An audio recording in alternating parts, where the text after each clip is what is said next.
আপনারা দল গঠন করেছেন তাতেও আমার কোনো আপত্তি নাই। বৃহৎ স্বার্থে আপনাদের রাজনৈতিক ঐক্য প্ল্যাটফর্মে আমরা যেতে পারি, কিন্তু আমাদের নবীরা নিষ্পাপ, সাহাবায়ে কেরাম মিয়ার হক, এই কথা যদি কেউ অস্বীকার করেন, খোদার কসম খেয়ে বলি রাজনৈতিক মঞ্চে আমি তোমাকে সম্মান করব, কিন্তু প্রকৃত ইমানদার হিসেবে আমি তোমাকে কখনো বুকে টানতে পারি না। কথা ঠিক না ঠিক? এটা আমার ঈমান, এটা আমার বিশ্বাস। কিন্তু বুঝেন, আমার আল্লাহ প্রত্যেকটা নবীদেরকে পাঠাইছেন নিষ্পাপ, উঠাইছেন নিষ্পাপ। শুধু এখানেই ক্ষান্ত নয়, আমার আল্লাহ প্রত্যেকটা নবীদেরকে মায়া করে, ভালো করে, সে মহাব্বত করে করে সুন্দর সুন্দর নাম ধরে ধরে দুনিয়াতে ডাকতেন। সুবহানাল্লাহ। আদম সফিউল্লাহ, মুসা কালিমুল্লাহ, ইব্রাহিম খলিলুল্লাহ, ঈসা রূহুল্লাহ, মুহাম্মাদুর রাসূলুল্লাহ। চমৎকার চমৎকার নাম ধরে ধরে আল্লাহ নবীদেরকে ডাকতেন। কিন্তু দোস্ত, সবচেয়ে বুঝবার বিষয় হচ্ছে, এই সমস্ত নিষ্পাপ নবীরা যখন কালেমার দাওয়াত জুড়ে চিৎকার করে কথা বলতেন, তো ওদের পিছনে যদি যুগের আবু জাহাল আর ফেরাউন থাকতো, তাহলে এই যুগের ওলামায়ে কেরাম, নবীরা চলে গেছে, সেই কালেমার দায়িত্ব বহন করবে। সেটার দায়িত্ব যদি কেউ সঠিকভাবে বহন করতে চায়, তার পিছনে আবু জাহাল আর ফেরাউন থাকবে না, সেটা কোনোদিন হতেই পারে না। লিতিলাওয়াতিল কুরআনিল কারীম সালাসুল ফাদাইল ওয়া আদাবানি। أم الفضائل فأولها أن بتلاوة القرآن الكريم يزيل القلب ويس. الثاني أن بتلاوة القرآن الكريم يزداد حبه تعالى، يحصل القرب ويس. الثالث أن في تلاوة كل حرف من القرآن الكريم 10 حسنة وإن لم يفهموا المعاز، فأنا أتلو لأسمعه سبحانه وتعالى. فأعوذ بالله من الشيطان الرجيم. بسم الله الرحمن الرحيم. وإذ قال ربك للملائكة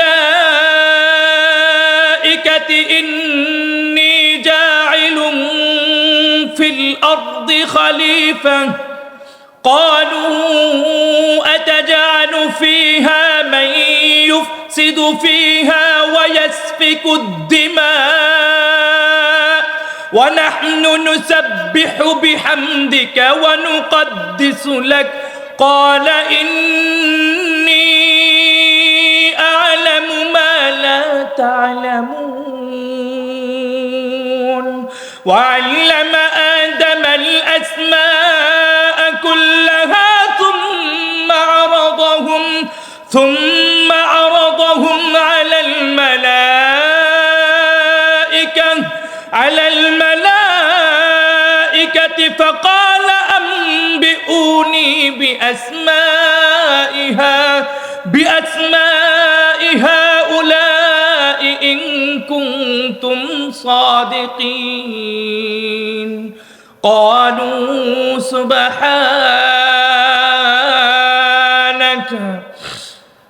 قالوا سبحانك لا علم لنا إلا ما علمتنا إنك أنت العليم الحكيم.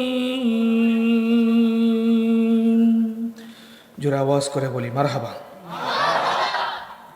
إن الحمد لله نحمده ونستعينه ونستغفره ونعوذ بالله من شرور أنفسنا ومن سيئات أعمالنا. من يهده الله فلا مضل له ومن يضلله فلا هادي له.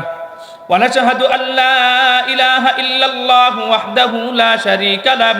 ونشهد أن سيدنا وحبيبنا وطبيب قلوبنا ومولانا محمدا عبده ورسوله. اللهم صل صلاة كاملة وسلم سلاما تاما على سيدنا محمد الذي تنحل به العقد وتنفرج به القرب وتقضى به الحوائج وتنال به الرغائب وحسن خواتم ويستسقى الغمام بوجه الكريم وعلى آله وصحبه في كل لمحة ونفس بعدد كل معلوم لك. أما بعد فأعوذ بالله من الشيطان الرجيم. بسم الله الرحمن الرحيم. الحمد لله رب العالمين. وقال الله سبحانه وتعالى في آية الأخرى وما أرسلناك إلا رحمة للعالمين. وقال النبي صلى الله عليه وسلم يشيب ابن آدم ما يشب فيه خصلتان. وقال النبي صلى الله عليه وسلم من عاد لي وليا فقد آذنته بالحرب. وقال النبي صلى الله عليه وسلم من ترك صلاة متعمدا فقد كفر. وقال النبي صلى الله عليه وسلم من قال لا إله إلا الله فدخل الجنة. بارك الله تعالى في فرقانه الحميد وتبارك الله تعالى في محدث حديث الشريف. পাঁচচারান নুরানি ও হাফিজিয়া মাদ্রাসার উদ্যোগে আয়োজিত আজকের এই মাহফিলের সম্মানিত সভাপতি উস্তাজুল আসাতেজা, যোগ্য মুহাদ্দিস এবং আমাদের এলাকাতে টাঙ্গাইলের মধ্যে উল্লেখযোগ্য কয়েকজন সেরেতাজ ওলামায়ে কেরামদের মধ্যে আমার পাশে একজন বসা। যদি ওনার পাশে বসায় কথা বলাটা বেয়াদবি হচ্ছে, এটা উল্লেখযোগ্য একটা কারণ আছে। মধুপুরে ধনবাড়িতে একটা প্রোগ্রাম দেওয়া 3 বছর যাবত ওনারা আমাকে নেয়, ওই প্রোগ্রামের সুবাদে এখানে ঢুকা। যদি কথা একটু হেরফের হয় আমি ওইখানে ধরা খেয়ে যাব। এই জন্য কমিটির কাছে অনুরোধ করে বলছি, উস্তাদ আলোচনা শুনুক, আমি একটু আলোচনা করি, ছোটো মানুষ, বেশি সংক্ষিপ্ত কিছু আলোচনা করব। আর আমার শরীরও টাইট, আমি আসছি সিলেট থেকে। সিলেটের আগের দিন ছিল আবার চট্টগ্রামে, শরীরে খুব পরিমাণ প্রেশার আছে, লম্বা কিছু আলোচনা হবে না। তো যোগ্য উলামায়ে কেরামদেরকে আমরা পেয়েছি, আল্লাহ তাআলা ওনাদের নেক হায়াত আমাদের উপর বরকতময় করুক, চিৎকার করে বলে আমিন। আজকের প্রধান আলোচক হিসেবে আসতেছেন দেশ বরণ্য আলেমে দ্বীন, শুধু টাঙ্গাইলের নয় গোটা বাংলাদেশে যাকে চিনে, বহুবার ওনার সাথে আলোচনা দেখা হয়, মুফতি আব্দুর রাজ্জাক কাসিমি চমৎকার আলোচনা করবেন। শেখুল হাদিস বালিয়াপুর মাদ্রাসা সাভার হজরত আসতেছেন, সবাই দোয়া করেন যাতে সুস্থভাবে আসতে পারে। ছোটোখাটো আলোচক হিসেবে আমাকে রাখা হয়েছে, আমন্ত্রিত ওলামায়ে কেরাম হিসেবে খুরশেদ আলম সাহেব আছেন, আরও যারা উপস্থিত আছেন, আমার সামনে উপবিষ্টিত ইসলাম প্রিয় তৌহিদি জনতা, আল্লাহ পাক রব্বুল আলমিনের নিকট লাখো কোটি শুকরিয়া জ্ঞাপন করতেছি যে আল্লাহ পাক রব্বুল আলমিন আমাকে আপনাকে ফিতনা ফাসাদের জামানার মধ্য দিয়েও এই কোরআন এবং হাদিস থেকে যৌক্তিক কিছু আলোচনা শুনবার এবং বুঝবার তৌফিক দান করেছেন। এজন্য দিল থেকে শুকর আদায় করি আলহামদুলিল্লাহ। কিন্তু বয়ানের শুরুতে যাওয়ার আগে আপনাদের প্রতি একটা আবদার থাকবে, ইন্নী আররাস্তু ইলাইকুম আন তাদউ ইলাল্লাহি সুবহানাহু ওয়া তাআলা আউওয়ালান আন আ'মালা আমালান সালিহা। ছোট্ট মানুষ হিসেবে আপনাদের কাছে একটা আবদার থাকবে, আপনারা যারা আলোচনা শুনতেছেন, যে ছোট্ট মানুষটি এখানে বসে বসে আলোচনা করতেছে, সর্বপ্রথম দোয়া করবেন উনি যেন আগে আমল করতে পারে, এরপর যেন আল্লাহ তাআলা আমাদেরকে আমল করা তৌফিক দেয়, সকলে বলে আমিন। আমি আল্লাহ পাক রব্বুল আলামিনের পবিত্র কালামুল্লাহ শরীফ থেকে 2টি আয়াত তেলাওয়াত করেছি, আয়াতের প্রসঙ্গ আমি সামনে আনবো। এর আগে আমি একটু আলোচনা করি আপনাদের সামনে। দেখেন, আমরা যেই পৃথিবীর মধ্যে বসবাস করতেছি, এই গোটা দুনিয়া সৃষ্টি করবার পর আমার আল্লাহ পাক রব্বুল আলামিন পৃথিবীর শুরু থেকে নিয়ে আমাদের নবী আসা আগ পর্যন্ত যেখানে যেখানে আল্লাহ পাক রব্বুল আলামিন তার মুসলমান ইমানদার যারা ছিল তাওহীদের পক্ষে থাকবে, ইমানের পক্ষে থাকবে, তাদেরকে ইমানের পথে আনার জন্য মানুষ যেন গুমরাহের পথে চলে না যায়। বর্তমান যুগে আমাদের পাশে যেমন ওলামায়ে কেরাম বসা, ঠিক আদম আলাইহিস সালাতু ওয়াস সালাম থেকে শুরু করে আমাদের নবী আসা আগ পর্যন্ত আমার আল্লাহ পাক রব্বুল আলামিন যুগে যুগে নবী এবং রাসূলদেরকে প্রেরণ করেছেন। সুবহানাল্লাহ। কতজন নবী রাসূল প্রেরণ করেছেন সেটার সংখ্যা উল্লেখ করে ফিতনা সৃষ্টি করবার লোক আমরা মাদারিসে কওমের ওলামায়ে কেরাম নয়। আমরা মাদারিসে কওমের ওলামায়ে কেরাম পরিষ্কার বলি, আমার আল্লাহ পৃথিবীতে অসংখ্য গণিত নবী রাসূলদেরকে দুনিয়ার মধ্যে প্রেরণ করেছেন। কথা ঠিক না বেঠিক? তো নবী রাসূলদেরকে যখন প্রেরণ করেছেন, প্রত্যেকটা নবীদের দাওয়াতের বাণীর নাম কি ছিল জানেন? প্রত্যেকটা নবী এবং রাসূলদের দাওয়াতের বাণীর নাম ছিল কালিমাতু লা ইলাহা ইল্লাল্লাহ। কালেমার আওয়াজে তো আসতে হয় না মিয়া। আপনারা এই যে বিগত কয়েক বছর আগে আর্জেন্টিনা আর ব্রাজিলে খেলা দেখছেন, বিভিন্ন জায়গায় জায়গায় মুড়ে মুড়ে পর্দা টাঙায় ফুটবলে খেলা দেখছেন। ওই আর্জেন্টিনা আর ব্রাজিলে খেলা দেখতে গিয়ে রাত্রে 2টা-3টা পর্যন্ত রাস্তার মোড়ে দাঁড়ায় খেলা দেখছেন। আর্জেন্টিনা আর ব্রাজিলে ফুটবলের বল গলের ভিতরে ঢুকবার আগে আপনাদের গলা দিয়ে আতশবাজি সাথে ভয়ঙ্কর আওয়াজ হয়েছে। কথা ঠিক না বেঠিক? অথচ মাহফিলে এসে কালেমার আওয়াজ হয় না। মিয়া, আপনার নবী তো আপনার ব্যাপারে পরিষ্কার ঘোষণা করে দিয়েছেন, মান ক্বালা লা ইলাহা ইল্লাল্লাহ ফাদখালাল জান্নাহ। বেটা, তুমি এই দুনিয়া থেকে যাররা পরিমাণ ঈমানের পাওয়ার নিয়ে মৃত্যুবরণ করবে, আমার আল্লাহ তোমাকে এই দুনিয়ার 10 দুনিয়ার সমান জান্নাত দান করবে। তাহলে এই কালেমার আওয়াজ আসতে হয় না জোরে হয়? আমি আবারও বলছি, প্রত্যেকটা নবী এবং রাসূলদের দাওয়াতের বাণীর নাম কি ছিল? কালিমাতু লা ইলাহা। এই দাওয়াতের বাণী নিয়ে যখন আসতেন, খেয়াল করবেন এই কালেমা কিন্তু এখনো আছে। এই কালেমার দাওয়াত যারাই দিত এই কালেমাকে ধ্বংস করার জন্য আদিকাল থেকে নিয়ে আজও পর্যন্ত এমনকি কিয়ামত পর্যন্ত ইহুদি খ্রিস্টানরা চূড়ান্ত পর্যায়ে ওরা ষড়যন্ত্র করে যাচ্ছে। শুধুমাত্র ষড়যন্ত্র করে নয়, সেন্ট্রালি ভাবে মূলগত ভাবে ইসলামটাকে ধ্বংস করে দেওয়ার জন্য তারা ষড়যন্ত্র করতেছে। কিভাবে ষড়যন্ত্র করে? আপনারা একটা জিনিস খেয়াল করেন, আমাদের টাঙ্গাইলে আম গাছ আছে না? আছে না নাই? আপনারা হয়তো অনেকে জানেন না আমার বাড়ি কোথায়। আমার বাড়ি কিন্তু টাঙ্গাইল সদরে। আম গাছ আছে না নাই? খেয়াল করবেন, এই আম গাছ থেকে আমাদের বয়স যাদের 7 থেকে নিয়ে 21 বছরে ছিলাম সবাই, নৌজওয়ান থেকে নিয়ে মুরব্বী পর্যন্ত, মাঠে এমন কোন লোক আছেন যিনি একটু হাত তুলে বলবেন যে হুজুর আমার এই বয়সে পরের বাড়ির গাছ থেকে আম ঢেল মেরে চুরি করে খাই নাই, এরকম কোন লোক আছেন? আছেন কেউ? তাহলে মোটামুটি সবাই খাইছেন। কথা ঠিক না বেঠিক? আবার কয় ঠিক। এটাকে বাংলাদেশে বলা হয় চোরের মার বড় গলা। চোরের মার। খেয়াল করবেন, আমরা যখন আম খাইছি আমাদের দেশে এটাকে বিশাল বড় ধরনের কোনো অপরাধ মনে করা হয় না, কিন্তু দেখবেন আম যখন আমরা খাইছি মাঝে মধ্যে ইট পাটকেল ব্যবহার করছে আম পাড়ার জন্য।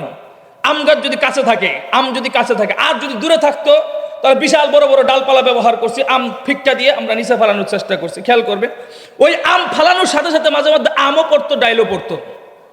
পড়তো কি পড়তো না? বলুন তো দেখি, আম ফালানোর দ্বারা এটা কি শুধু আম পড়তো না আম গাছের স্বাভাবিক একটু ক্ষতি হইতো? ক্ষতি হইতো। বন বিভাগ এবং গাছ বিজ্ঞানী যারা আছে ওনাদেরকে জিজ্ঞেস করবেন, হুজুর আমরা যে এই যে ফিক্কা দিয়ে আম পারলাম, আম পাড়ার দ্বারা আম গাছের যে ক্ষতি হলো এটা কেমন ক্ষতি হলো? বিজ্ঞানরা তারা পরিষ্কার জবাব দিবে বন বিভাগ থেকে, যেই ক্ষতি হয়েছে এটা সাধারণ কোন একটা ক্ষতি। এই ক্ষতির দ্বারা আম গাছের এবছর একটু ক্ষতি হলেও যেই যেই জায়গাতে আঘাত লেগেছে আগামী বছর সেই জায়গাতে আর আঘাত থাকবে না। প্রত্যেকটা জায়গাতেই নতুন নতুন শিকড় দাঁড় করিয়ে সেখানে আমের বলি ধরবে। কথা ঠিক না বেঠিক? ইহুদি খ্রিস্টানরা মুসলমানদেরকে ধ্বংস করার জন্য, শেষ করে দেওয়ার জন্য মাঝে মধ্যেই ওরা গাজার মধ্যে হামলা চালায়। রাষ্ট্রকন্যা ঠিক, ফিলিস্তিনে হামলা চালায়, বাংলাদেশের হেফাজতের চত্বরের মধ্যে উলামায়ে কেরামদেরকে বোম্পিং করে হত্যা করে। কিন্তু পরিষ্কার একটা জিনিস মনে রাখতে হবে, ইহুদি খ্রিস্টানরা যতই ষড়যন্ত্র করুক না কেন, মুসলমানদেরকে যত হত্যা করবার চেষ্টা করুক, আমরা ইমানদার একথা বিশ্বাস করি, আমার আল্লাহ ওয়াদা দিয়েছেন ওয়া মাকারু ওয়া মাকারাল্লাহ ওয়াল্লাহু খায়রুল মাকিরিন। ইসলাম এবং মুসলমানদেরকে গুলি করে আর বোমা মেরে কিয়ামত পর্যন্ত হত্যা করে শেষ করতে পারবে না, বরঞ্চ মুসলমানরা দিন দিন নতুন করে জাগরণ করবে। বলবেন হুজুর গলা চিৎকার করে ফাটায় তো বললেন একটা কথা, প্রমাণ দেখান। প্রমাণ দেখতে চান? এই মেয়ে, আফগানিস্তান নাম শুনছেন? এটাকে কি রাষ্ট্র বলা হয়? কি রাষ্ট্র? অনেকে বলতেছেন মুসলমান রাষ্ট্র। মিয়া 2026 আর 25 এসে মুসলমান রাষ্ট্র বলেন, 22, 23, 24 তো আপনারা বলছেন ওটা একটা জঙ্গি রাষ্ট্র। কথা ঠিক না বেঠিক? 22, 23 আমরা কি বলছি? জঙ্গি রাষ্ট্র, সন্ত্রাসী রাষ্ট্র। কে শিখিয়েছিল আমাদেরকে? পুরো বক্তব্য আমাদেরকে শিখিয়ে দিয়েছে আমেরিকা এবং ইন্ডিয়ার দাদাবাবুরা। ওদের বক্তব্য অনুযায়ী আফগানিস্তানের মোল্লাদেরকে আমরা কি বলছি? ওরা জঙ্গি, ওরা সন্ত্রাসী। ওদের সাথে তাল মিলিয়ে আমরা গুটি কয়েক উলামায়ে কেরামও তাল মিলাইছি, নাম উল্লেখ করতে চাই না। কিন্তু বড় দুঃখজনক বিষয় দেখেন, গোটা 20 বছর পর্যন্ত আফগানিস্তানের মোল্লাদেরকে কাফের বেদিনরা শেষ করার জন্য ষড়যন্ত্র করেছে, কিন্তু শেষ করতে পারে নাই। আফগানিস্তানের মোল্লারা এখন ঘুরে দাঁড়িয়েছে। শুধুমাত্র ঘুরে দাঁড়িয়ে নয়, আফগানিস্তানের মোল্লারা এখন আন্তর্জাতিক পর্যায়ে মানুষের কাছে সম্মানের পাত্র হয়েছে। যেই ইন্ডিয়ার মুৎখুররা তাদেরকে জঙ্গি বলতো, আজকে তারা নিমন্ত্রণ করে ইন্ডিয়াতে খানা খাওয়ায়। আর আসতে বলেন ঠিক? শুধু তাই নয়, নারীদের সাথে পর্দা করার বিধান কি? ফরজ। পর্দা করার বিধান ফরজ। আফগানিস্তানের মোল্লারা চোখে আঙ্গুল দিয়ে দেখিয়ে দিয়েছেন শরীয়তের বিধান শুধু আফগানিস্তানে থাকবে না। আমরা যেহেতু ইন্ডিয়াতে আসছি, ইন্ডিয়াতে যেহেতু সংবাদ সম্মেলন করব, আফগানিস্তানের মোল্লারা পরিষ্কার বলে দিয়েছে এই আমাদের উলামায়ে কেরামদের সংবাদ সম্মেলনের মধ্যে কোন ধরনের বেগানা নারী থাকতে পারবে না। ইন্ডিয়ার হিন্দুত্ববাদ মুসলমানদের কাছে হেরে গিয়েছে, ওরা মহিলা সাংবাদিক দিতে পারে নাই। কথা ঠিক না বেঠিক? তাহলে এ বিজয় কে দান করেছেন? কথা বুঝেন তো। মুসলমানদেরকে স্বাভাবিকভাবে ক্ষতি করলেও এই মুসলমানদেরকে একবারে শেষ করে দেওয়া যায়। দেখবেন আমাদের এলাকাতে কিছু মহিলা আছে, এক বাড়ি থেকে যে আরেক বাড়িতে ঝগড়া লাগায়, আছে না নাই? ঝগড়া যখন লাগায়, অযথা ঝগড়া, তো ঝগড়া যদি না পারে দেখবেন মা বাপ তুলে গালি দেয়, আছে না নাই? ইহুদি খ্রিস্টানরা যখন মুসলমানদেরকে হত্যা করে শেষ করতে পারে না, সর্বশেষ ওরা আমাদের 2টা জায়গার উপর আক্রমণ করে। কয়টা জায়গা বলেন? কয়টা জায়গা? একটার নাম হচ্ছে কিতাবুল্লাহ, আর একটার নাম হচ্ছে রিজালুল্লাহ। কিতাবুল্লাহ মানে হচ্ছে আল্লাহ তাআলা দেওয়া আসমানি কিতাব, রিজালুল্লাহ মানে এই কিতাব যিনি দায়িত্ব বহন করেছেন। তো আসমানি কিতাবের উপর আক্রমণ করে, নবীদের উপর আক্রমণ করে, এটা একটা তাদের একটা স্বভাব। তো এই স্বভাব কি তারা সর্বশেষ মুসলমানদের দুর্বলতার জায়গার উপর আক্রমণ করে। তবে একটা কথা কি জানেন, এই মুসলমানদেরকে শেষ করে দেওয়ার জন্য ওরা মাঝে মধ্যে ইহুদি খ্রিস্টানদের ছেলেপালাদেরকে দিয়ে আমাদের বাংলাদেশের ভার্সিটির মধ্যে ছাত্র দিয়ে কোরআনকে লাথি মারায়। কিন্তু কি মনে করছেন এই কোরআনকে লাথি মেরে কেউ ইসলাম শেষ করতে পারবে? কিভাবে পারবে না সেটার বিস্তারিত আমি বলবো। এরপর দেখবেন কোরআনের উপর লাথি মেরে ওরা ক্ষান্ত হয় না, মাঝে মধ্যে আমার ইসলামকে শেষ করে দেওয়ার জন্য কাদিয়ানীদেরকে লেলায় দেওয়া হয়, আমার নবীজির খতমে নবুয়তকে অস্বীকার করার জন্য। আবার দেখবেন ওরা মাঝে মধ্যে আমার নবীকে গালিও দেয়। তবে পরিষ্কার একটা কথা বলি, আমার নবীকে কোনো ধর্মাবলম্বীরা গালি দেয় না। আমার নবীকে গালি কারা দেয় জানেন? আমার নবীকে গালি দেওয়ার দুঃসাহস তো তারাই করে যাদের পিতৃ পরিচয়ের মধ্যে ভেজাল আছে। আর বেটা, আমার নবীকে গালি দেওয়ার দুঃসাহস তো তারাই করে যারা একাধিক বাবার বীর্য মায়ের পেটের মধ্যে জন্মগ্রহণ করেছে। কারণ কোন কুলাঙ্গার সন্তান ছাড়া আমার নবীকে গালি দেওয়ার দুঃসাহস কেউ করতে পারে? খেয়াল করবেন তো, আমার আল্লাহ তো ওয়াদা দিয়েছেন ইসলাম এটা কমপ্লিট করে দুনিয়াতে পাঠিয়েছেন, এবং এটার বিরুদ্ধে যারা ষড়যন্ত্র করবে দিন শেষে তারা ষড়যন্ত্র শিকার হবে। কিন্তু আমার আল্লাহ যে যুগে যুগে নবী পাঠিয়েছেন, ওলামায়ে কেরামদের কাছ থেকে ইতিহাস জানবার চেষ্টা করবেন। প্রত্যেকটা নবীদেরকে কোনো না কোনো একটা এরিয়ার জন্য পাঠিয়েছেন। কোন নবীকে কোনো গ্রামের জন্য পাঠিয়েছেন, কোন নবীকে আবার কোনো একটা শহরের জন্য পাঠিয়েছেন, কোন নবীকে কোনো একটা রাষ্ট্রের জন্য পাঠিয়েছেন। কিন্তু দোস্ত বলেন তো দেখি, প্রত্যেকটা নবীদের দাওয়াতে বাণীর নাম কি ছিল? কালিমাতু লা ইলাহা।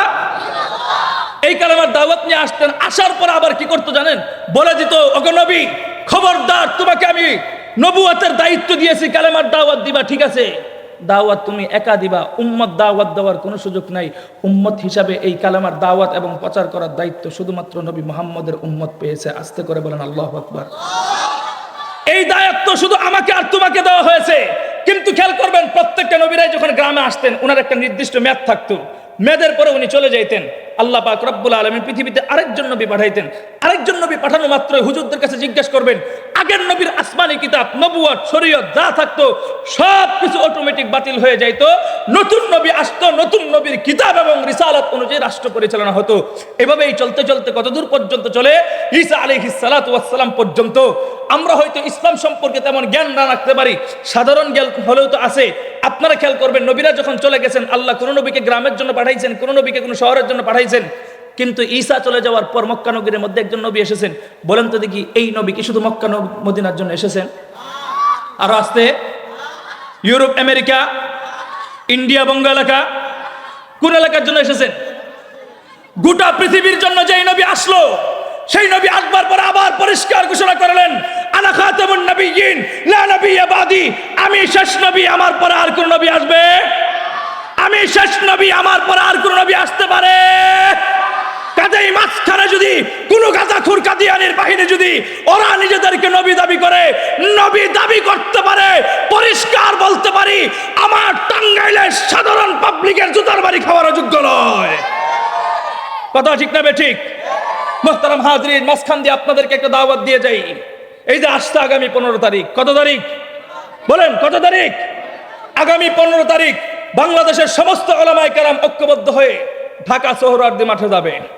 কোথায়? সোহরাওয়ার্দী মাঠে। সেখানে আন্তর্জাতিক উলামায়ে কেরাম, মক্কা মদিনা ইমাম সাহেবরা সহ সকলে উপস্থিত হবে। বিষয় থাকবে একটা, নবীর পরে নবী নাই, সংসদে আইন চাই। এই বিষয়টা নিয়েই আলোচনা চলবে। যাবেন তো ইনশাল্লাহ? টাঙ্গাইল থেকে যারা যতটুকু পারেন সামর্থ্য অনুযায়ী বের হওয়ার চেষ্টা করবেন। বাংলাদেশের সমস্ত উলামায়ে কেরাম সেখানে থাকবে। কিন্তু খেয়াল করবেন, আজকে যে আমরা স্লোগান তুলতেছি নবীর পরে নবী নাই, সংসদে আইন চাই, আমরা যদি উলামায়ে কেরাম ঐক্যবদ্ধ থাকতে পারতাম, উলামায়ে কেরাম যদি ঐক্যবদ্ধ থাকতে পারতাম, তাহলে আজকে আমাদের এই স্লোগান তুলতে হইতো না। কথা ঠিক না বেঠিক? আমি আরো অনেক আগের থেকে চিৎকার করে বলতেছিলাম, বেশি কিছু না।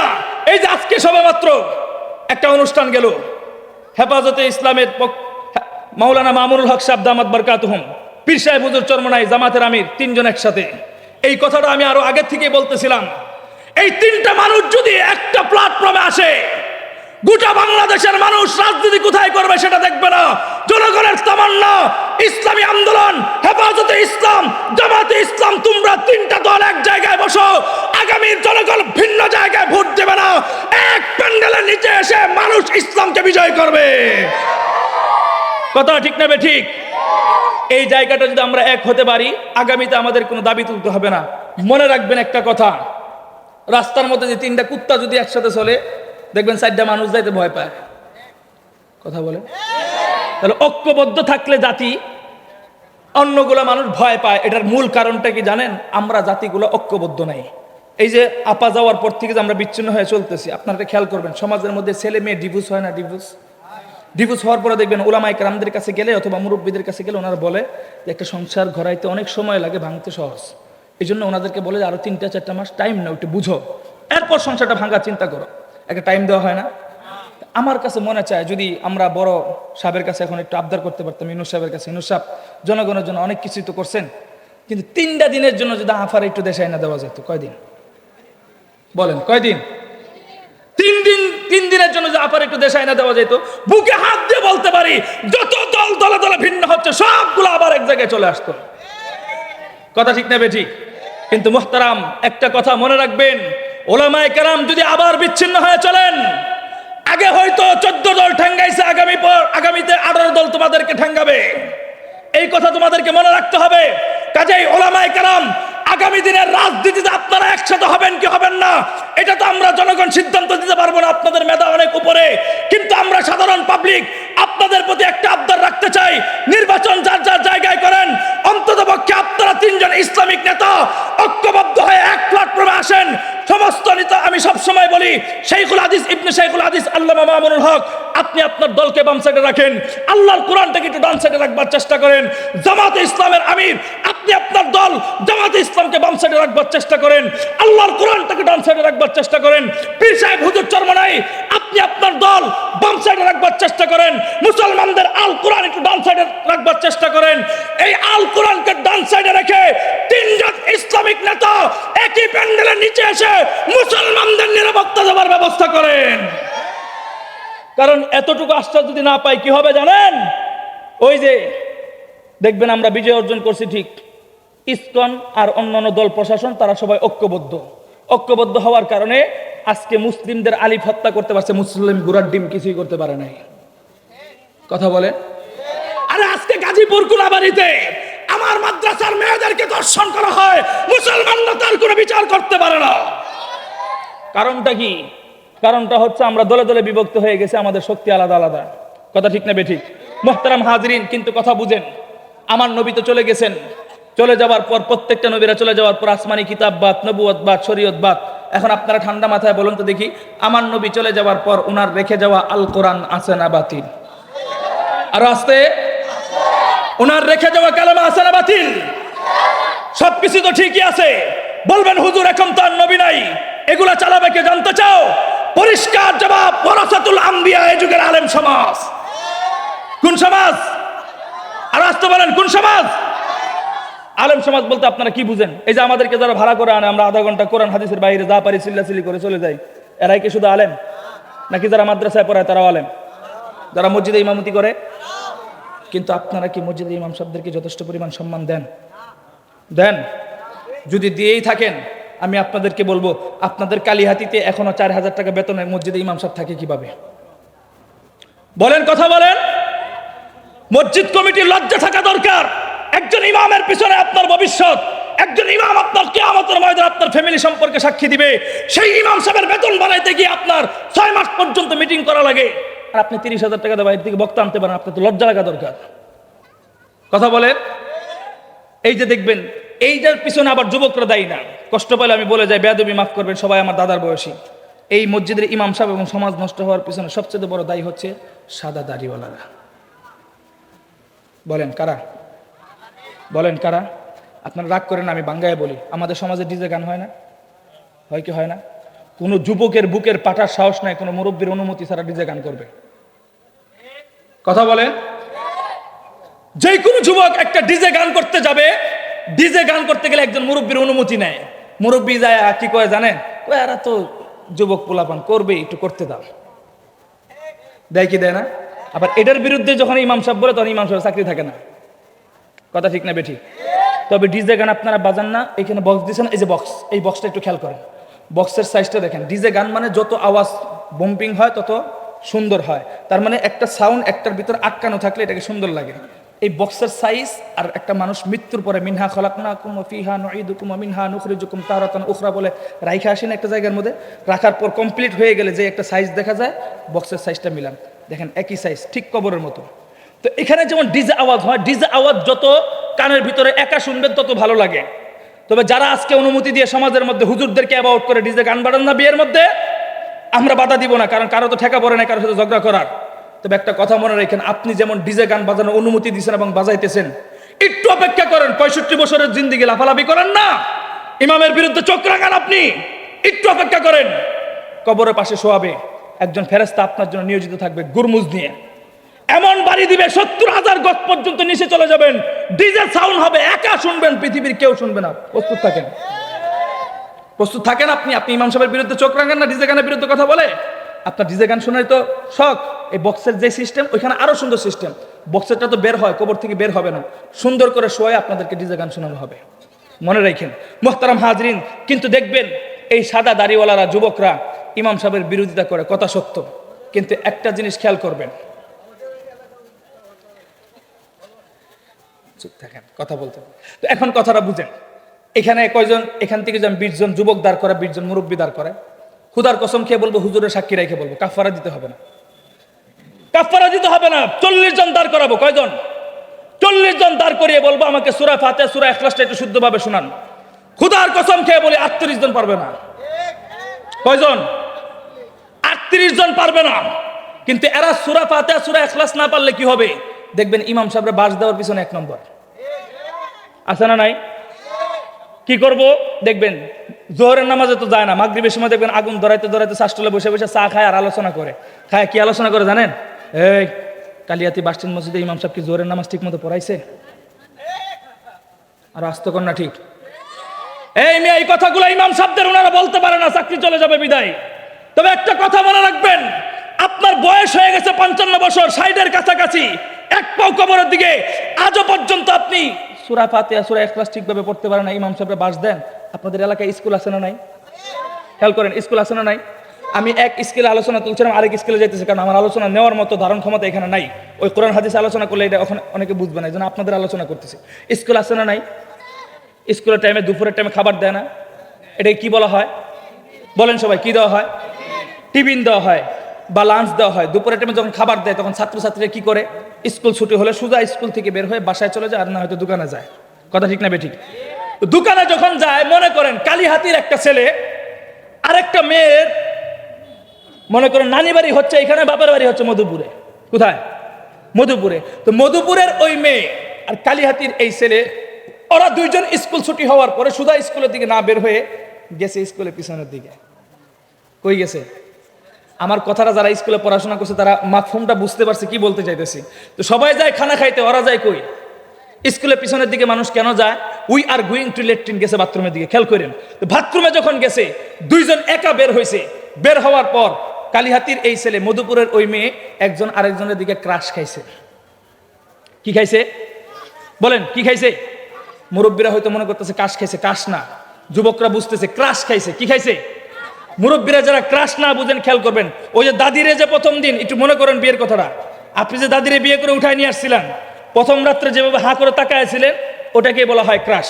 তো মনে করেন ক্রাশ খাইছে, ক্রাশ খাওয়ার পর একজন আরেকজনের ভালো লাগছে। এখন কালীহাতির এই ছেলেটা ভাবতেছে, ও জীবনে কোনোদিন শুদ্ধ ভাষায় কথা বলে নাই। মনে করেন আমাদের ভাদাইম্মা যে ভাষায় কথা বলতো, ওই ভাষায় কথা বলছে। তো সারা জীবনে এই ভাষায় কথা বলছে, কোনোদিন শুদ্ধ ভাষায় কথা বলে নাই। কিন্তু মধুপুরের এই মেয়েটার সাথে নিয়ত করছে, যেহেতু টাঙ্গাইলে আশেপাশে উলামায়ে কেরাম টেরাম আছে, সম্পর্ক আছে, নিয়ত করছে খারাপ কিছু করবে না, বিয়ের প্রস্তাব দিবে। তো বিয়ের প্রস্তাব যখন দিবে, সেই সময় ভাবতেছে, আমি যদি আমার গাঁও ভাষায় যদি কথা বলি, সম্পর্ক হবে দূরের কথা, জুতার বাড়ি খাওয়ার সম্ভাবনা। কথা বলে। এরপর চিন্তা করতে, সে যে একান্ত যদি বাংলা শুদ্ধ করতে না পারে, দেখবেন টাঙ্গাইলের ভাষার সাথেও ইংরেজি সিরা মিক্স করে। আছে না নাই? এটা যারা না বুঝেন, যারা ভার্সিটি কলেজে পড়ছেন, খেয়াল করবেন যে স্কুল কলেজে যারা বাকপুটু বেশি থাকে, বাচাল, বেশি কথা বলে, এই সমস্ত ছেলেদের পিছনে পচা পচা মাছিগুলো একটু বেশি বনবন করে। কথা ঠিক না বেঠিক? এখন খেয়াল করবেন, তার সম্পর্ক কি? তার একটা যৌক্তিক দাবি হচ্ছে, আমার চাইতে ভাষা যদি মেয়ের সুন্দর হয়, তাহলে মেয়ের সাথে সম্পর্ক হবে না, বরং সম্পর্ক নষ্ট হবে। সেই চিন্তা করে সে তার ভাষা শুদ্ধ করে, আর না হইতে ইংরেজি সিরা মিস করে। খেয়াল করবেন। তো এত কিছু করবার পরে মূল কারণটা কি? মূল কারণ হচ্ছে তার সাথে একটা সম্পর্ক জড়াবে। ও দুনিয়ার মুসলমান কালিয়াতির ভাইরা, আমি আপনাদের কাছে একটা প্রশ্ন করতে চাই, দুনিয়াতে একটা যুবক যদি মধুপুরের একটা অবৈধ মেয়ের প্রেমের সম্পর্ক টিকায় রাখতে গিয়ে যদি তার ভাষা ঠিক করতে হয়, ভাষার মধ্যে যদি ইংরেজি সিরামিক্স করতে হয়, ও দুনিয়ার মুসলমান, তোমাদের যাদের বয়স হয়ে গেছে, এক পাও কবরের দিকে চলে গেছে, তোমরা কি আমাকে একটু জবাব দিবা? আজকে আমাদের বয়স 65-র উপরে, আমি আর তুমি যখন মালিকুল আমলাক, তোমার রব, আমার রব, তোমার সৃষ্টিকর্তা, তোমার বাপদাদার সৃষ্টিকর্তা, গোটা কুল কায়নাতের সৃষ্টিকর্তা রব্বে কারীমের সামনে দাঁড়িয়ে যখন নামাজের মধ্যে বলি আলহামদুলিল্লাহি রাব্বিল আলামিন, আল্লাহ গো আমরা তোমার প্রশংসা করি শুধুমাত্র ভালোবাসা পাওয়ার জন্য। আরে বেটা, আমি যখন আল্লাহর সামনে এই কথাগুলো উচ্চারণ করি, আমি যখন এই কথা বলতে গিয়ে সূরা ফাতিহা অশুদ্ধ করে 12টা বাজায় দেই, সূরা ইখলাস তেলাওয়াত করতে গিয়ে সূরা ইখলাসের হাত পা ভেঙে গুঁড়া করে দেই, এই মেয়ে আপনি ধারণা করলেন কিভাবে দুনিয়াতে একটা অবৈধ মেয়ের প্রেম যদি ভাষা শুদ্ধ না হওয়ার কারণে তার কাছে রিসিপশন না হয়, তাহলে তুমি রব্বে কারীম গোটা দুনিয়া সৃষ্টিকর্তা সেই মালিকের সামনে দাঁড়িয়ে সূরা ফাতিহা অশুদ্ধ করবা, সূরা ইখলাসের হাত পা ভেঙে গুঁড়া করে দিবা, ওই নামাজ আল্লাহ কবুল করবে তুমি ধারণা করলা কি করে? কথা ঠিক না ঠিক? আর আসতে বলেন, বড় দুঃখ লাগে এই সমস্ত যুবকদেরকে তো আমরা মুরব্বীরা নিয়ন্ত্রণ করতে পারে না, আমার আলোচনা কি শুনবে? কিন্তু আমি মুরব্বীদেরকে বলতেছি, মুরব্বীদের ব্যাপারে আমাদের দুঃখ লাগে, কষ্ট লাগে। এই সমস্ত মুরব্বীরা ইমাম সাহেবের বাস না দিয়ে ইমাম সাহেবের যদি সুসম্পর্ক রাখে, কোরআন পড়া সাবধান করবে, 3 বার পড়বেন, আমার আল্লাহ আপনাকে টোটাল কোরআন খতমের সওয়াব দান করবে। এই সূরা ফাতিহা সূরা ইখলাস ঠিক করার প্রয়োজন আছে না নাই? আর আসতে এখন কথাটা বুঝেন তো, আমি যেই আলোচনা ছিলাম, একটু আলোচনা লম্বা দিকে যাই, যে প্রত্যেকটা নবীরাই কি করতেন? একই কালেমার দাওয়াত দিতেন, কিন্তু দাওয়াত দেওয়ার ক্ষেত্রে কি হইতো জানেন? যারাই এই কালেমার দায়িত্ব বহন করছে ওলামায়ে কেরামদেরকে জিজ্ঞেস করেন, ওই কালেমার বিরোধিতা করার জন্য যুগে যুগে কোনো না কোনো আবু জাহাল অথবা ফেরাউন থাকতোই। আর আসতে বলেন, কিন্তু আমার আল্লাহর ওয়াদা, আল্লাহ সাময়িকভাবে পরীক্ষা করলেও ইজ্জত বাড়ায় দেন কে? এখন আপনাদেরকে একটু ছোট্ট ছোট্ট উদাহরণ দিয়ে বুঝিয়ে, আপনারা কি আমার ভাষা বুঝতেছেন? বুঝতেছেন? ইব্রাহিম আলাইহিস সালাতু ওয়াস সালামের নাম শুনছেন? ইব্রাহিম আমাদের কি হয়? একজন এটা শুনে শুনে বাকিরা বলে, বাকিরা না বলার একটা কারণ আছে। আমাদের এলাকাতে না, ব্রাহ্মণবাড়িয়া এলাকা আছে, ওইখানে একটা প্রসিদ্ধ গালি আছে, এই গালিটাকে বলা হয় বাপজোট্টা। কি বলে? বাপজোট্টা গালি কারে করে জানেন? নিজের বাপরে রেখে যারা অন্যকে বাপ ডাকে, এটা কি বলে? বাপজোট্টা। তো 16-17 বছর একটারা ডাকে আইসে জাতির পিতা, এখন তো ভুলে যাওয়ারই কথা। আর আসতে কর না ঠিক? ইব্রাহিম আমাদের কি হয়? আর আসতে বলেন কি হয়? জাতির পিতা ইব্রাহিম যখন পৃথিবীতে আসবে, আসবার পরে খেয়াল করেন, আগাম সংবাদ পেয়েছে এক ব্যক্তি যার নাম হচ্ছে নমরুদ লানাতুল্লাহি আলাইহি। ইতিহাস জানা না থাকলে উলামায়ে কেরামদেরকে জিজ্ঞেস করবেন। নমরুদ যখন জানতে পারলো পৃথিবীতে ইব্রাহিম আসবে, মূর্তি ভাঙবে, কালেমার দাওয়াত দিবে, সেই জন্য আসতে না পারে, এই জন্য ষড়যন্ত্র করেছিল, ছোট্ট একটা ষড়যন্ত্র, যেই ষড়যন্ত্রের নাম হচ্ছে জন্ম নিয়ন্ত্রণ ষড়যন্ত্র। কি ষড়যন্ত্র? এটা যারা না বুঝেন আমি আপনাদেরকে বুঝাই। ইব্রাহিম যদি আমাদের বাবা হয়, ওনার বাবা আমাদের কি হয়? অনেকে বুঝে না কি হয়? অনেকে বলতো ভয় পাইতেছে। এটারও একটা কারণ আছে। তার কারণ কি জানেন? এই যুগের পোলাপান সব হচ্ছে আপডেট, বিয়ে শাদী করে ফ্ল্যাট বাসা নিয়ে থাকে, নাতিনতকর সব ওইখানে জন্ম হয়। তো অনেকে নাতিনতকরের সাথে দাদার কোনো সম্পর্ক নাই, অনেক বাচ্চারা জানেও না যে বাপের বাপ যে দাদা হয়। আর আসতে বলেন কি হয়? বাপের বাপ যে দাদা হয়, এটা কি করে না? অনেকে জানে না, বসে বসে টেনশন করতেছে যে ইব্রাহিম যদি আমাদের বাবা হয়, ওনার বাবা আমাদের কি হয়? আজকে থেকে আবার মনে করে নিয়েন, যুগ একটু পরে পিছান না, এত আগে পিছাই গেলে কেমন হয়? বলেন বাপের বাপ কি হয়? মুরব্বীরা অনেক খুশি যে ছেলেদেরকে বাস দেওয়া হয়েছে। খুশি হওয়ার কোনো কারণ নাই, মুরব্বীরা অত্যাচার না করলে ছেলের বউ আবার ডাকা যায় কেমনে? কথা ঠিক না বেঠিক? মুহতারাম হাজরিন, এখন কথাটা পরিষ্কার বুঝেন তো। দাদা যেন দাদির সাথে মিলন করতে না পারে, এই জন্য ষড়যন্ত্র করেছিল কে? নমরুদ। মিলন করলে তো ইব্রাহিম আসবে। বলুন তো দেখি, ষড়যন্ত্র করে কি সফল হয়েছে? পৃথিবীতে ইব্রাহিম এসেছেন, কালেমার দাওয়াত দিয়েছেন, এটাই বাস্তব কথা। কিন্তু আজকে ইতিহাস ঘাটেন, পৃথিবীর মধ্যে ইব্রাহিমও নাই, নমরুদও নাই। কিন্তু বর্তমান এ যুগে ইব্রাহিম আলাইহিস সালাতু ওয়াস সালামের নাম শুধুমাত্র মুসলমানরা নয়, জাতি ধর্ম নির্বিশেষে প্রত্যেকটা ধর্মাবলম্বীদেরকে জিজ্ঞেস করো, ওরা আমাদের ইব্রাহিমের নাম শতভাগ সম্মান এবং ভালোবাসার সাথে উচ্চারণ করে। কিন্তু নমরুদের নাম মুসলমান তো দূরের কথা, তাদের বংশীয় সালাসামানটার মধ্যে কারো খুঁজে পাওয়া যাবে? এবার আসেন আরেকজনের কথা বলি। মুসা আলাইহিস সালাতু ওয়াস সালামের নাম শুনছেন? কে সে মুসা? খুব ঠান্ডা মেজাজের মানুষ না? মুসা আলাইহিস সালাতু ওয়াস সালাম যখন পৃথিবীর মধ্যে আগমন করবে, আগমন করবার পূর্ব মুহূর্তে সংবাদ পেয়েছে এক ব্যক্তি, মুসা কালেমার দাওয়াত দিবে। একত্ববাদের দাওয়াত দিবে, সেই দাওয়াত যেন জাতির সামনে না দিতে পারে এই জন্য বিরুদ্ধে করেছিল এক ব্যক্তি যার নাম হচ্ছে ফেরাউন লানাতুল্লাহি আলাইহি। ফেরাউন যখন জানতে পারলো মুসা পৃথিবীতে আসবে, এই জন্য কি ষড়যন্ত্র করেছিল জানেন? ওলামায়ে কেরামদেরকে, মসজিদের ইমাম সাহেবকে ভালো করে জিজ্ঞেস করুন হুজুর যে আলোচনাগুলো করছিলেন সঠিক কিনা। ফেরাউন জানার পর মুসা যেন পৃথিবীতে আসতে না পারে ইতিহাস ঘটেন, হাজার হাজার শত শত গর্ভবতী মা বোনদের পেট কর্তন করে পেটের ভিতর থেকে নবজাত শিশু টেনে হেঁচড়ে বের করে হত্যা করেছিলেন। নাউজুবিল্লাহ বলেন। বলেন তো দেখি, নবজাত শিশু হত্যা করে মুসারে কেউ আটকাইতে পারছে? আর আসতে বলেন। আপনারা আরেকটু কথা বলেন তো দেখি, মুসার কালেমার পাওয়ার বেশি না মুহাম্মদের কালেমার পাওয়ার বেশি? মুহাম্মদের কালেমার পাওয়ার যদি বেশি হয়ে থাকে, বেদিন ইহুদি জাতি মানুষদের শিক্ষা গ্রহণ করা দরকার। যেখানে হাজার হাজার শিশু হত্যা করে মুসার কালেমা কেউ বন্ধ করতে পারে নাই, তোরা কিয়ামত পর্যন্ত ইসরায়েলরা ফিলিস্তিনের গাজা হত্যা করতে পারবি, আল্লাহর দেওয়া ইসলাম পৃথিবী থেকে কেউ বন্ধ করতে পারবে না। কথা ঠিক না বেঠিক? কিন্তু দেখেন পৃথিবীতে আজকে মুসাও নাই, ফেরাউনও। বর্তমান এ যুগে মুসা আলাইহিস সালাতু ওয়াস সালামের নাম শুধুমাত্র মুসলমান না নয়, জাতি ধর্ম নির্বিশেষে যে কোনো মানুষদেরকে জিজ্ঞাসা করবেন, ওরা মুসার নাম একবার মুখে উঠানোর আগে 10 বার বুক কাঁপুনি দিবে, তারপর শ্রদ্ধা এবং ভালোবাসার সাথে সম্মানে তার নাম উচ্চারণ করে। কথা ঠিক না বেঠিক? কিন্তু ফেরাউনের নাম একবারও উচ্চারণ করে না। এরপর আসেন আমাদের নবীর কথা বলি। এখন আসতেছে ভারাক্রান্ত হৃদয় নিয়ে একটু আলোচনা করি। আমার নবী যখন দুনিয়াতে আসলো, বিরুদ্ধকারী লোক ছিল কি ছিল না? নাম কি ছিল? আবু জাহাল, উতবা, সাইবা। ওরা আমার নবীকে অত্যাচার করেছে, অত্যাচার করে ক্ষান্ত হয় নাই। আমার নবী তোমার কাছে আমার কাছে এই সুন্দর ইসলামটাকে এখানে পৌঁছানোর জন্য আমার নবী তিনি তার দন্ত মুবারক পর্যন্ত শাহাদত বরণ করেছেন। আমার নবী এই ইসলামটাকে চূড়ান্ত পর্যায়ে বঙ্গ এলাকা পর্যন্ত পৌঁছানোর জন্য আমার নবী পেটের মধ্যে পাথর বেঁধেছেন। আমার নবী তোমার কাছে ইসলাম পৌঁছানোর জন্য নিজের মাতৃভূমি ত্যাগ করে হিজরত করে ভিন্ন দেশে সফর করেছেন।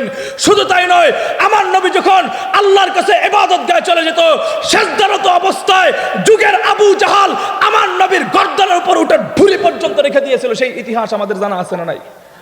বলুন তো দেখি, আল্লাহর নবীকে এত টর্চারিং করে আল্লাহর নবীর ইসলামকে বন্ধ করতে পারছে? ইসলাম পৃথিবীতে আছে, আজকে নবীও নাই, আবু জাহালও নবীও নাই, আবু জাহালও। বুকে হাত দিয়ে বলবো, খোদার কসম খেয়ে বলবো, কাফারা দিতে হবে না। এই যে কালিহাতিতে পর্যাপ্ত পরিমাণ হিন্দুদের মিষ্টির দোকান আছে, আপনাদের এলাকাতে পর্যাপ্ত হিন্দুদের দোকান আছে, এখন মাহফিল থেকে উঠে গিয়ে তাদেরকে জিজ্ঞেস করবেন মুহাম্মদ সম্পর্কে। যদি সে ইসকন না হয়ে থাকে, পরিষ্কার বলবে আমরা হিন্দু হতে পারি কিন্তু মুহাম্মদকে ধর্মগুরু হিসাবে মানে। আওয়াজ করে বলেন আল্লাহু আকবার। তো আমাদের নবীকে প্রত্যেকটা ধর্মাবলম্বীরা ধর্মগুরু হিসাবে মানে। আমার নবীর ইজ্জত আল্লাহ বাড়িয়ে দিয়েছেন। প্রক্ষান্তরে আবু জাহালের কোনো ইজ্জত খুঁজে পাওয়া যায়? যারা মক্কাতে গেছেন তারা হয়তো একটু খুঁজে পাবেন, বিশাল বড় একটা বাথরুম আছে না নাই? তার ইজ্জত যদি কেউ উপরের দিকে উঠাইতে চায় তাহলে আবার মেতর বাড়া করা লাগবে। কথা ঠিক না বেঠিক? মুহতারাম হাজরিন, কথাটা এখন পরিষ্কার বুঝে। এটা তো গেল নবীদের কথা। এবার আসেন বাংলাদেশের আলোচনায় আসি। আপনারা আহমদ শফির নামে কাউরে চিনছেন? চিনেন? আপনারা খেয়াল করবেন 2012-তে বাংলাদেশের দিকে একজন নক্ষত্র চলে গেছে, যার নাম ছিল হযরত মাওলানা মুফতি ফজলুল হক আমিনী রহমতুল্লাহি আলাইহি। তিনি যখন দেশ ছেড়ে আল্লাহর কাছে হাজিরা দিতে গেলেন, যাওয়ার পর দেশের মধ্যে বিপ্লবী আর কোনো আলেম খুঁজে পাওয়া গেল না, সবাই মুরব্বী হারা হয়ে গেল। এর মধ্যে দিয়ে রাজীব কুলাঙ্গার আল্লাহর নবীকে নিয়ে গালিগালাজ শুরু করলো।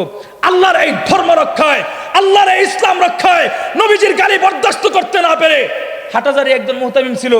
আমি জানি না বাংলাদেশের কওমি মাদ্রাসা বেফাকভুক্ত মাদ্রাসা ছাড়া অন্য কাউ হুজুরকে চিনতো কিনা, এটা নিয়ে আমার সন্দেহ ছিল। কিন্তু ওই সময়ের মধ্যে কেউ যখন কাউকে খুঁজে পায় না, আল্লাহ পাক রব্বুল আলামিন হাটাজারি থেকে একজন মুরব্বী দাঁড় করায় দিয়েছেন, যার নাম হচ্ছে আল্লামা আহমদ শফি রহমতুল্লাহি আলাইহি। আহমদ শফি তার জীবনের শেষ বয়সে এসে বলল, আমি আল্লাহর নবীর ইজ্জত হেফাজত করার জন্য আমি এই বয়োবৃদ্ধ মানুষ প্রয়োজনে ঢাকায় যাব।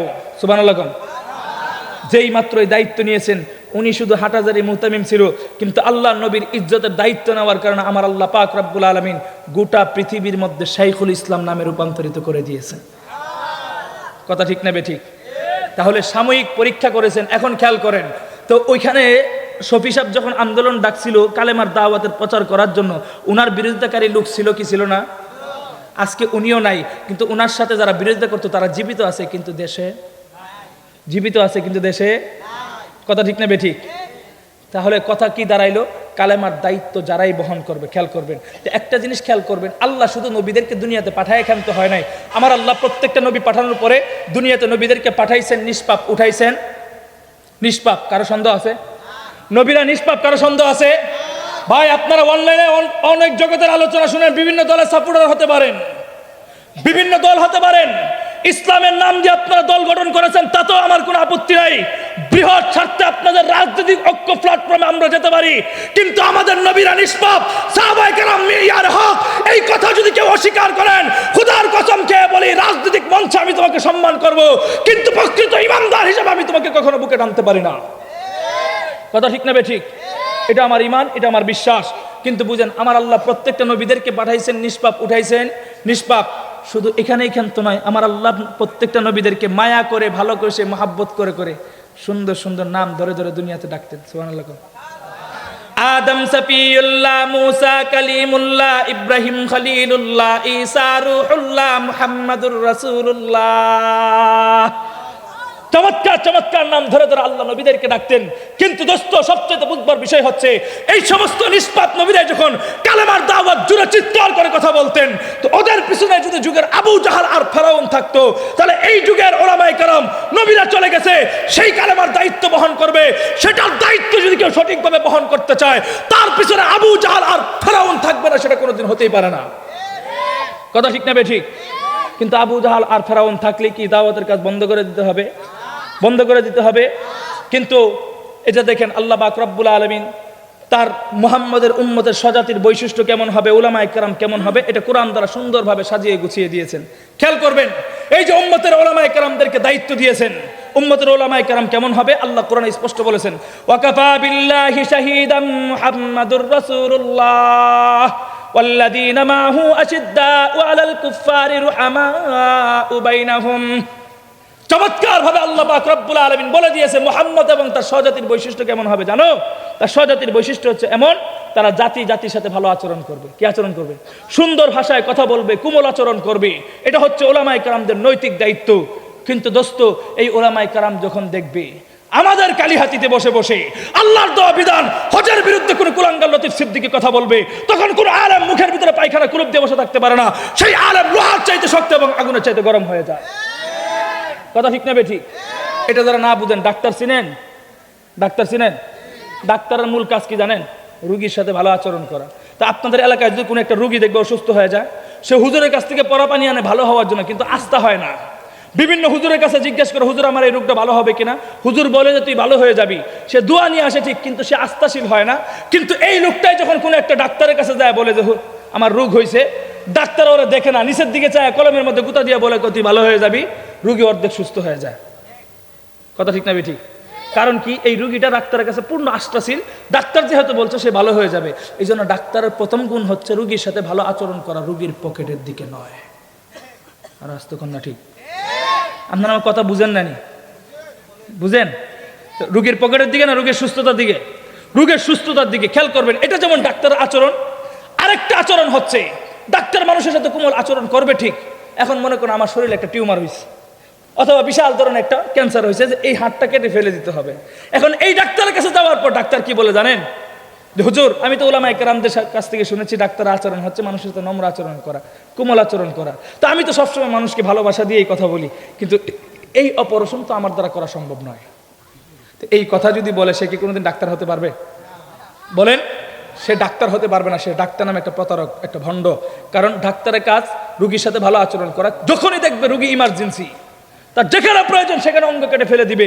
কারণ এই অঙ্গ যদি থাকে, এই রোগী পুরা রোগে আক্রান্ত হয়ে মারা যেতে পারে। কথা ঠিক না বেঠিক? তো উলামায়ে কেরামদের দায়িত্ব হচ্ছে জনগণের সাথে মিশে থাকবে, মুসল্লিদের সাথে কথা বলবে। কিন্তু কথা হচ্ছে, কোন মসজিদের সভাপতি আর সেক্রেটারি যদি বেয়াদব হয়, সেই বেয়াদবের সামনে কোনো ইমাম সাহেব মাথা নত করে কথা বলবে না। কথা ঠিক না বেঠিক? এই মসজিদের মেম্বার আল্লাহ ইমাম সাহেবদের জন্য ছেড়ে দিয়েছে। মেম্বারের খতিবকে নিয়ন্ত্রণ করার জন্য আল্লাহ কোনো সভাপতি তৈরি করে নাই। ভালো না লাগলে সভাপতি ছেড়ে দিবেন, কিন্তু ইমামের বিরুদ্ধে চোখ রাঙানো আপনার কোনো অধিকার নাই। কথা ঠিক না বেঠিক? ইমাম সাহেবদের সাথে বিরোধিতা করলে কি হবে সেটা আমি পরে বলতেছি, কিন্তু আলোচনায় আসেন। তো এটা হচ্ছে মুহাম্মদ এবং তার স্বজাতির একটা বৈশিষ্ট্য, উলামায়ে কেরামদের বৈশিষ্ট্য। এবং এই উলামায়ে কেরামদের যে বৈশিষ্ট্য, এটা কেমন হবে সেটা বুঝেন। সেটা বুঝবার আগে আমি একটু আলোচনা করে যাই। বুঝলাম আমি আর কতক্ষণ? আর আধা ঘন্টা? না, আমি আধা ঘন্টা চিন্তা করতেছি না, পাশে আরেকজন আছে এই জন্য জিজ্ঞেস করতেছি। এখন কথাটা বুঝেন, খেয়াল করেন। আমরা সারা রাত বয়ান শুনলাম, আমার কিন্তু সুটটুন নাই, ওই ছায়া হয়ে লাভ নাই যে হুজুর হঠাৎ করে টান দিব এই করে পারবেন না। আমার কথাগুলো একটু তিতাই লাগবো, কারণ হাতের 5টা আঙ্গুল কিন্তু সমান না। কথা ঠিক না বেঠিক? সবাই কিন্তু এই আঙ্গুলটার গালি দেয়, কথা ঠিক না? এই আঙ্গুলটার গালি দিলে দেখবেন এই আঙ্গুলের শক্তি ছাড়া বাকি 4 আঙ্গুল চলা কঠিন হয়ে যায়। কথা ঠিক না বেঠিক? মিষ্টি সুরালো আলোচনা, বিভিন্ন আলোচনা আপনারা শুনবেন, কিন্তু আমার কথাগুলো একটু তিতা হতে পারে। মনে রাখবেন, খাবারের মধ্যে করল্লা অনেক সময় স্বাস্থ্যের জন্য উপকারী হয়। কথা ঠিক না বেঠিক? এখন কথাটা বুঝেন, আমি যেই কথাটা আপনাদেরকে বলতে চাই, আমরা সারা রাত আলোচনা শুনলাম, সারাদিন আমরা আলোচনা শুনলাম, জান্নাত জাহান্নামের সুবানি খেয়ে চোখের পানি ফেলাইলাম, কিন্তু আজ অব্দি পর্যন্ত আমি জানতে পারলাম না আমার ইমানের কুঠাটা কোন জায়গায় আছে, আমার ইমানটা কতটুকু শক্তিশালী আছে, আমার ইমান কি জিনিস। এটা যদি না বুঝি, কিয়ামত পর্যন্ত বয়ান শুনলে আমাদের কোনো ফায়দা হবে? এখন আসেন, আমি আপনাদেরকে ছোট্ট একটা পরিচয় দিয়ে যাই। শুনে, ইমান কাকে বলা হয়? হোয়াট ইজ মিনিং অফ ইমান? ইমান খায় না, মাথা দিয়ে বোঝা দরকার আছে না নাই? ইমান কাকে বলা হয়? সবাই আপনার একটা আওয়াজ দিয়ে বলবেন। আওয়াজ বললে আমি আর আধা ঘন্টা নিতে পারবো না, হয়তো 15 মিনিট নিব, আপনাদের উপর নির্ভরশীল করবে।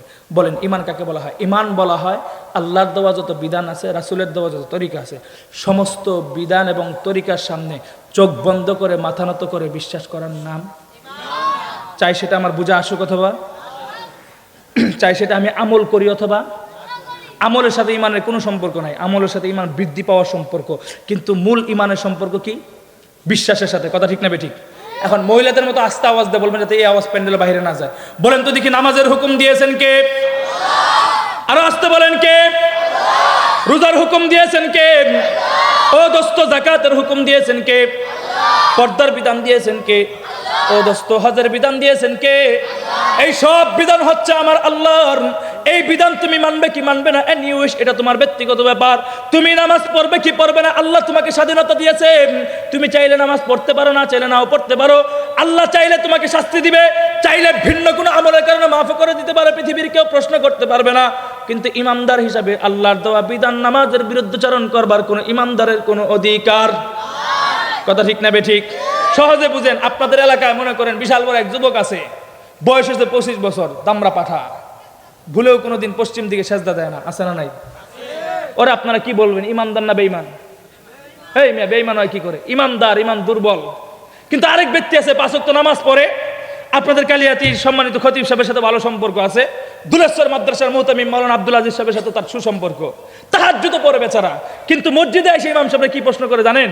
হুজুর, আল্লাহ কনকনে শীতের মধ্যে ঠান্ডা পানি দিয়ে উযু করে ফজরের নামাজ পড়বার বিধানটা কেন দিল? আছে না নাই? এখন ইমানদার না বেঈমান? শুধু বেঈমান না, চূড়ান্ত পর্যায়ে বেঈমান, কারণ আল্লাহর বিধান সম্পর্কে কারো প্রশ্ন করার কোনো অধিকার। কথা ক্লিয়ার? এখন বলেন, রোজার হুকুম দিয়েছেন কে? রোজার মাস আসে না আমাদের দেশে? আমি টাঙ্গাইলেরটাই বলি, অন্য দেশেটা না বললাম। আমাদের টাঙ্গাইলের মধ্যে একটা নিয়ম হয়েছে, রোজা আমাদের মুসলমানরা বয়স হিসেবে রাখে না। আমাদের ছোট থেকে পোলাপান নিয়ে মুরব্বীরা পর্যন্ত সবাই রোজা রাখে, সবাই ঘুম থেকে উঠে। কথা ঠিক না বেঠিক? ঘুম থেকে যখন উঠে, খেয়াল করবেন, ঘুম থেকে উঠার পরে এটা সবাই রোজা রাখে কিভাবে এটা বুঝবেন না। আমরা যখন ছোট ছিলাম, আমাদেরকে মুরব্বীরা মাথার মধ্যে থাপ্পড় দিয়ে জিজ্ঞেস করতো, কিরে তুই আজকে কয় বেলা খায় রোজা? তার মানে কি বুঝেন? মানে সেহরি খাইছ কিনা। তো আমরা ছোটবেলায় যারা বয়স ছিল না, রোজার বয়স না, আমরা সবাই রোজা রাখছি। কেউ সকাল 10টা পর্যন্ত, কেউ জোহরের আজান 1 পর্যন্ত, কেউ আসর আজান দেয় সময় ভাঙে, কেউ ইফতারি সাইলেন্ট দিবে তার 5 মিনিট আগে খায়া শেষ। তার তো রোজার বয়স নয়, ছোট মানুষ রোজা রাখছে, সবাই রোজা রাখে, আমাদের দেশের একটা নিয়ম।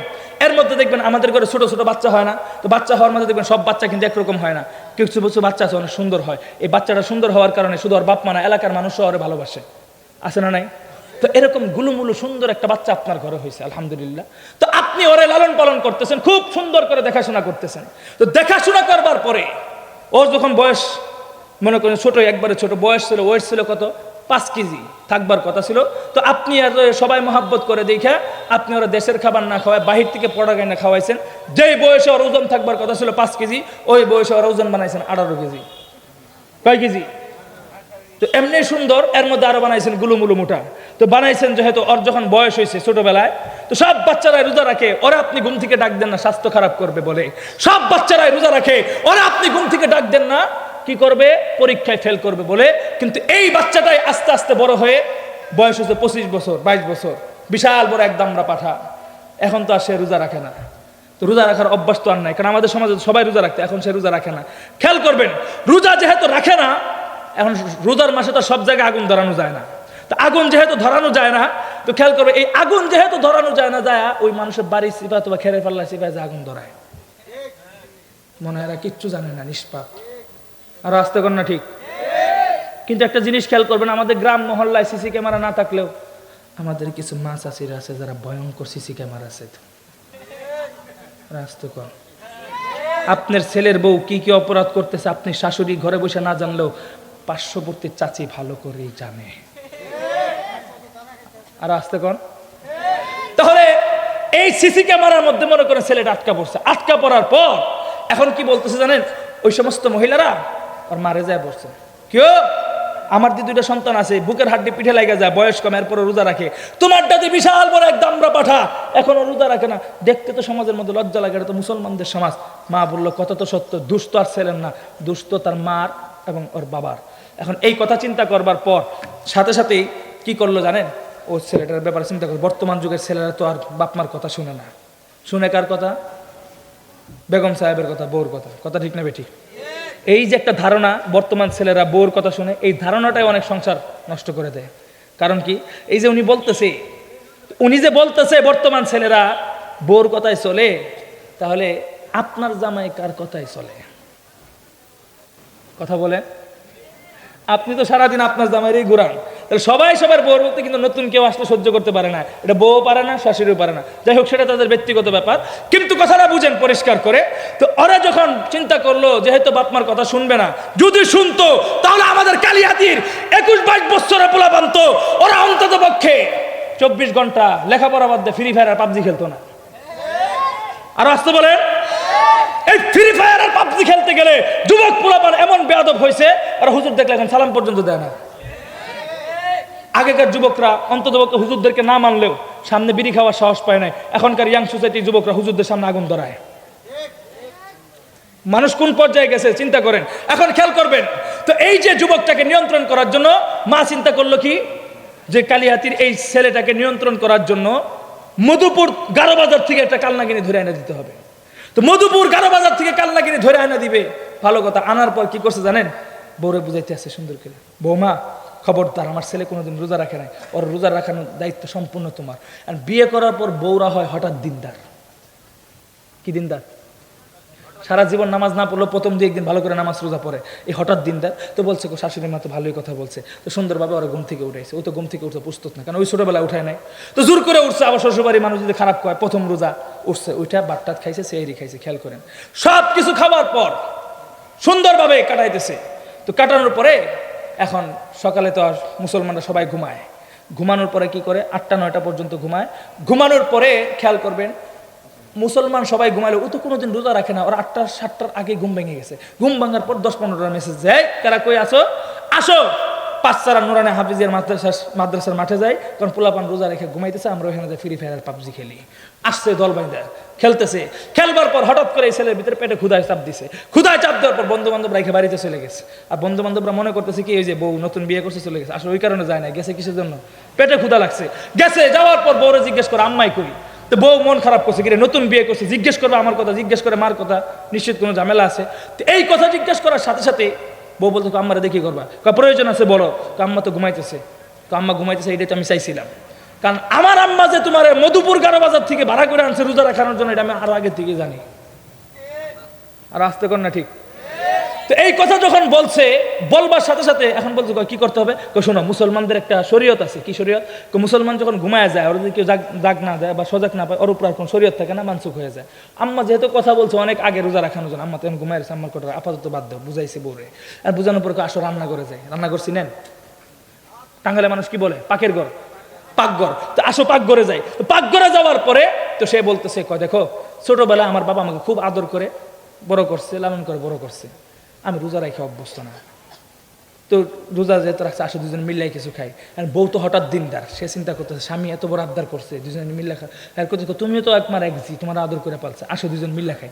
বউ চিন্তা করতেছে আমি যে আগে রোজা রাখছি না, এটা যদি হ্যাঁ জানে, শাশুড়ির পক্ষ থেকে অত্যাচার হবো, আবার হ্যাঁ 2 দিন পরে উল্টি মারবো। এই জন্য একটা বলে নাই, বলতেছে তো স্বামীর কথাটা আমি মানি। সে তো হঠাৎ দিনদার, সে চিন্তা করতেছে কিরে রোজা রাখাও ফরজ, স্বামীর হুকুম মানাও। রাস্তে কোন রোজা রাখাও ফরজ, স্বামীর হুকুম মানাও। তো বাংলা ফরজ আর আরবি ফরজ দুটার একসাথে পেছ লাগাইলিস। চিন্তা করতেছে, কয় আমি যদি আল্লাহর রোজাটা যদি না রাখি, আমার আল্লাহ তো কোরআনে স্পষ্ট বলছে লা তাকনাতু মির রাহমাতিল্লাহ, গুনাহ সাগর পরিমাণ থাক, রহমত থেকে নৈরাশ হয়ে না, আত্তুল বা মাফ করে দিবেন কে? মেয়ের বিশ্বাস দেখেন, এত লোক রাখছে। এরপর চিন্তা করছে, বান্দার কথা যদি না শুনে আমার স্বামী যদি কষ্ট পায়, এর কাছে পরে মাফটা লমু কেমনে? এর সে বালক কথা বাড়ায় লাভ নাই, এর কথাটাও মানি, আমিও দুইটা খাই। আছে না নাই? এরকম ভাবে রোজা ভাঙ্গে আমাদের সমাজে আছে না নাই? এদেরকে আপনারা কি বলবেন, ইমানদার না বেঈমান? আরে ইমানদার, ইমান দুর্বল। বেঈমান হলে কি রোজা ভাঙ্গার জন্য এত কাহিনী করতো? এমন বেরোজগাররাও যদি আজকের মাহফিলে আব্দুর রাজ্জাক সাহেবের সাথে হাত উঠে আল্লাহর কাছে মাফ চায়, আল্লাহ যদি মাফ করে দেয়, পৃথিবীর কারো প্রশ্ন করার সুযোগ নেই যে আল্লাহ ওদেরকে মাফ করে দিল কেন। কিন্তু এই রোজার বিরুদ্ধে চারণ করবার কারো কোনো অধিকার। এখন খেয়াল করেন, পর্দার বিধান দিয়েছেন কে? আরো আসতে বলেন। তো আল্লাহর এই বিধান, আমার কোন বোন পর্দা করবে কি করবে না সেটা তার ব্যক্তিগত ব্যাপার। আল্লাহর এই বিধান, আমার কোন মা পর্দা করবে কি করবে না সেটাও তাদের ব্যক্তিগত ব্যাপার। আল্লাহর এই বিধান, আমার কোন চাস্ত বোন পর্দা করবে কি করবে না সেটাও তাদের ব্যক্তিগত ব্যাপার। কারণ এটা কোনো ইসলামী রাষ্ট্র নয়, ওরা মন মতো চলবে, এটাই স্বাভাবিক। কিন্তু খোদার কসম খেয়ে বলি, 16-17 বছর জালেম স্বৈরাচার অত্যাচার আমরা সহ্য করেছি। আগামী দিনে আমার কলেজ পড়ুয়া কোনো বোন যদি বুরকা পরে প্রাইভেট পড়তে চায়, আমার কোনো বোন যদি বুরকা পরে গার্মেন্টস সেক্টরে যায়, আর সেই গার্মেন্টস সেক্টরের ম্যানেজার, স্কুলের হেড স্যার আমার বোনের বুরকার উপর হাত দেওয়ার যদি চেষ্টা করে, খোদার কসম খেয়ে বলি, আমরা সকল মুসলমান ঐক্যবদ্ধ হয়ে সেই কাজাকুর হেড স্যারের হাতকে আমরা ভেঙে কুড়িয়ে দিব। কথা ঠিক না ঠিক? মুহতারাম হাজরিন, লম্বা কথা বলার ইচ্ছা ছিল, মুরব্বীকে পাশে বসে এত লম্বা কথা বলাটা আমার দ্বারা সমীচীন হচ্ছে না। আল্লাহ পাক রব্বুল আলামিন এই সংক্ষিপ্ত কথা আমাদেরকে বুঝে শুনে আমল করা তৌফিক দান করুক। এবং এরপরে যদি আবার কেউ যদি আমাকে দাওয়াত দেন, মেহরবানি করে আমার টাইমটা 10টার পরে দিয়ে। আল্লাহ পাক রব্বুল আলামিন কবুল করুক সকলে বলে আমিন। ওয়া আখিরু দাওয়ানা আলহামদুলিল্লাহি রাব্বিল আলামিন। আসসালামু আলাইকুম।